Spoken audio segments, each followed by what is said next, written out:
Fala, meu povo. Fluminense classificado para a final do Campeonato Carioca. Um jogo eletrizante contra o Vasco, que muito tenso, na verdade, também esse jogo. 3 pênaltis, um pro Vasco, 2 pro Fluminense, sendo que 2 pênaltis, um para cada lado, foi desperdiçado. Então, só desses números a gente já consegue ver que o jogo foi eletrizante, foi tenso.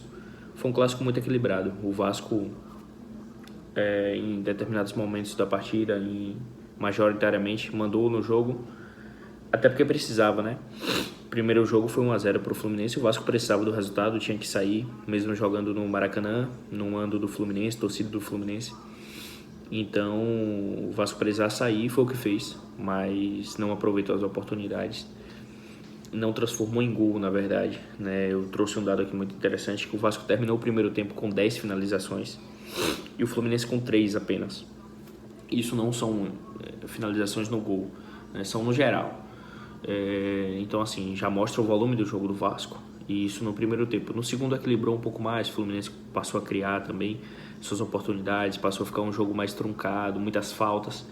Então, mas foi aquele clássico que a gente é acostumado a ver no Campeonato Carioca, aquele clássico que a gente sabe como é, pegado, brigado, muitas faltas, enfim. Então, o Fluminense classificado para a final, é isso que a gente fala, né? No clássico, tudo vale. Tudo pode ser muito pouco e tudo pode ser muito. Então, assim, tudo pode ser pouco, tudo pode ser demais. Porque o Vasco perdeu algumas chances também na partida passada e a gente vê a diferença que faz aí em um jogo, né? Um gol muda tudo. Um gol, o Fluminense com o regulamento embaixo do braço, mantendo a vantagem e classificado para a final. E olha que o Vasco abriu o placar e o Fluminense foi atrás e empatou no pênalti do Ganso. Então, por vezes, chegou a estar empatado, né? Até o final do jogo, na verdade. Então, o Fluminense, que hoje jogou uma partida, digamos que aquém do seu potencial, mas que é isso. É isso. O Fluminense vem de... Não só o Fluminense, o Campeonato Brasileiro, os times do Brasil vêm de uma maratona já nesse início de ano de jogos. Campeonato Brasileiro quarta, Carioca domingo e aí vai. Sem falar dos times que estão jogando pré-Libertadores, né? Que não é o caso de nenhum desses, mas que tem times aí que estão enfrentando uma maratona de jogos absurda.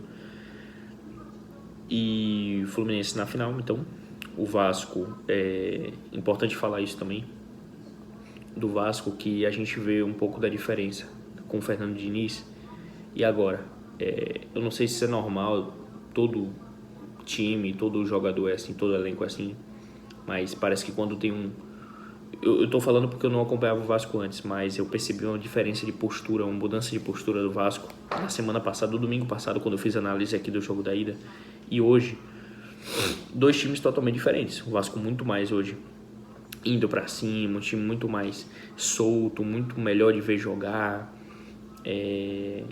Então me parece uma mudança de postura. Eu não sei se era relacionado ao treinador, acho que não. Prefiro também acreditar que não, que isso não muda, que não existia um tipo de corpo mole por parte dos jogadores. Mas é impressionante a mudança de postura do Vasco.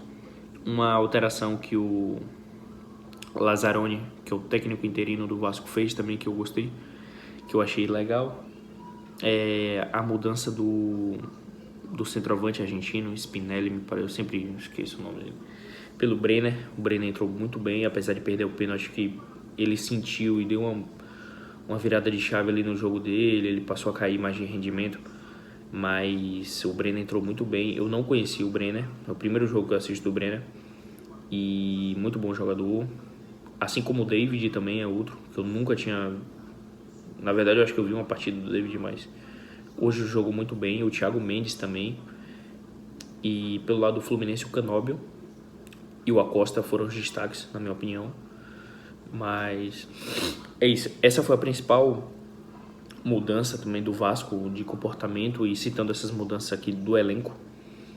E esse jogador, o Spinelli, o argentino, quando ele entrou também achei muito perdido, não ganhava uma dividida, então entrou meio que perdido no campo também, me parece. E o Vasco perdeu muito ofensivamente também a partir de quando o Fluminense fez o gol de empate com o Ganso de pênalti. O Vasco meio que ficou um pouco perdido. O Fluminense também passou aí a administrar o jogo.